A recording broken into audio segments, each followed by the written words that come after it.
Olá, irmãos, graça e paz, tudo bem? Quero poder meditar com os irmãos na carta de Paulo aos Efésios, capítulo 3, versos 1 a 8, mas eu quero ler apenas o verso de número 1 que diz: Por esta causa eu, Paulo, sou prisioneiro de Cristo Jesus, por amor de vós, gentios. Esses versículos aqui trazem algumas complexidades, mas eu quero poder tornar essa palavra o mais clara possível. Nela, Paulo fala de um mistério que lhe foi revelado. Aqui no verso 3 ele diz: Pois, segundo uma revelação, me foi dado conhecer o mistério. E ele vai explicar que mistério é esse aqui mesmo.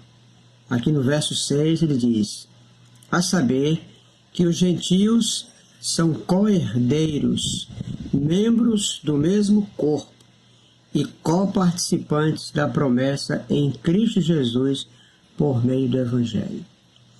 Na verdade, o que nós temos aqui então é os gentios sendo co-herdeiros com quem? Co-herdeiros com os judeus, co-herdeiros no mesmo corpo. Então, um corpo só, judeus e gentios, tornando-se o povo de Deus espiritual, que é aquilo que nós falamos anteriormente, em que Cristo fez dos dois um só, pelo sangue da sua cruz.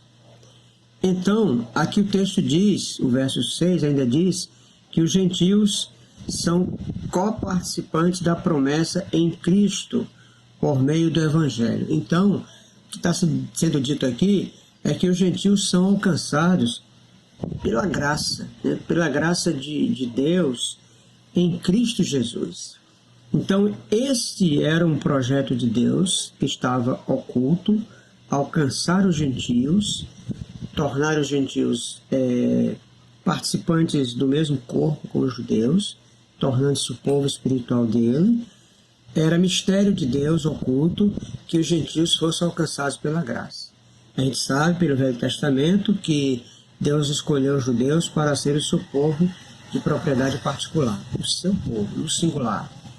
Mas que Deus tinha esse projeto de alcançar os gentios, e isso estava em secreto, era um mistério de Deus, e ele então é revelado.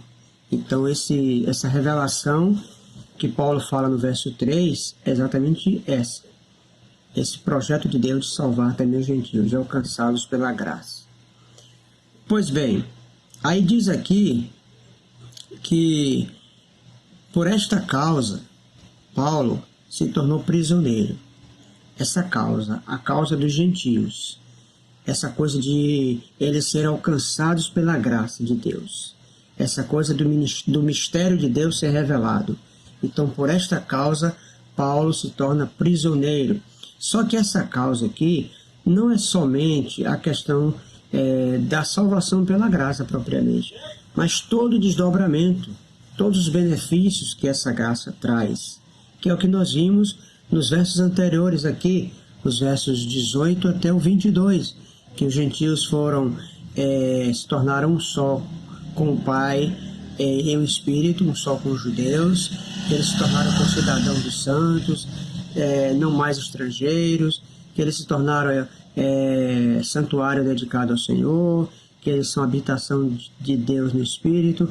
Então, por essas coisas todas, Paulo se torna ministro dos gentios, para que eles alcançassem tudo isso através da graça de Jesus.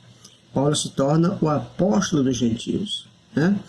E diz aqui que por essa causa ele se torna prisioneiro, mas é interessante que no verso 1 ele fala que não é prisioneiro dos romanos, ele é prisioneiro de Cristo.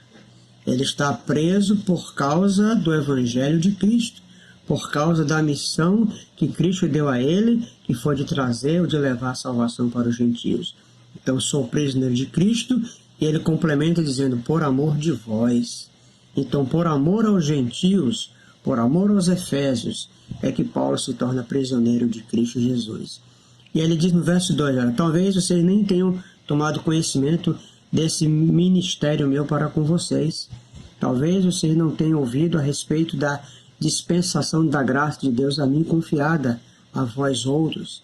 Esse ministério que Deus me deu para evangelizar vocês, para levar salvação a vocês, talvez alguns de vocês nem saibam, né? Porque muitos sabiam, porque Paulo passou muito tempo lá entre eles.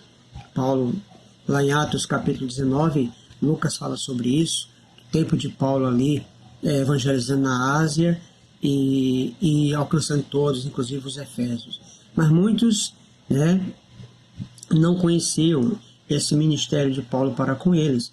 E Paulo fala, talvez vocês não conheçam, mas vocês poderão conhecer lendo, porque eu escrevi algo sobre isso. Então Paulo fala aqui no verso 4, pelo que quando ledes aquilo que eu escrevi, né, podeis compreender o meu discernimento do mistério de Cristo. Eu falei sobre esse mistério, eu falei sobre esse ministério meu para com vocês, está escrito, e essa escrita que Paulo cita aqui é uma escrita anterior a essa carta aqui aos Efésios. Então Paulo escreve a respeito de tudo isso para tornar os Efésios conhecedores do mistério de Deus para com eles, para tornarem conhecedores do ministério de Paulo para com eles. Então, com certeza, eles leram esse relato, né, anterior a esta carta e tomaram conhecimento de tudo isso, né? Esse mistério que Paulo revela foi ocultado há muitas gerações, mas revelado aos santos, apóstolos e profetas no Espírito. É o que está no verso de número 5, né? O qual em outras gerações não foi dado a conhecer aos filhos dos homens, como agora foi revelado aos seus santos, apóstolos e profetas no Espírito, a saber que os gentios são co-herdeiros, etc. e tal. Então é isso que Paulo está revelando aqui, né? Esse mistério de Deus, esse projeto de Deus para os gentios, ele como sendo ministro de Deus para a salvação dos gentios, ele complementa dizendo no verso 8, a mim, o menor de todos os santos, me foi dada esta graça de pregar aos gentios o evangelho das insondáveis riquezas de Cristo. Ele confirma aqui realmente o ministério que Deus deu a ele aos gentios. Meus queridos, então a gente celebra Deus aqui por várias coisas. Primeiro, porque Deus tinha um projeto de salvação para nós gentios. Estava oculto, mas Deus tinha esse projeto. Segundo, é que Deus revela esse projeto aos seus santos apóstolos e profetas.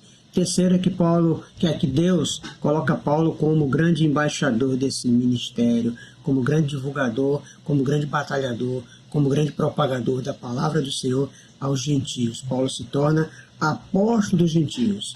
Terceiro, que isso tornou-se realidade na vida dos Efésios e, consequentemente, na vida de cada um de nós que somos gentios.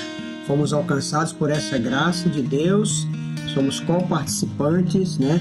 Somos, na verdade, co-herdeiros do mesmo corpo e participantes da promessa de Cristo Jesus por meio do Evangelho. Que Deus possa nos abençoar, que possamos celebrar essa graça que foi alcançada, né, e dada a nós. Somos parte do povo de Deus. Que Ele possa nos abençoar e que possamos celebrar essa bênção em nossas vidas. Que Deus possa te dar um excelente dia em nome de Jesus.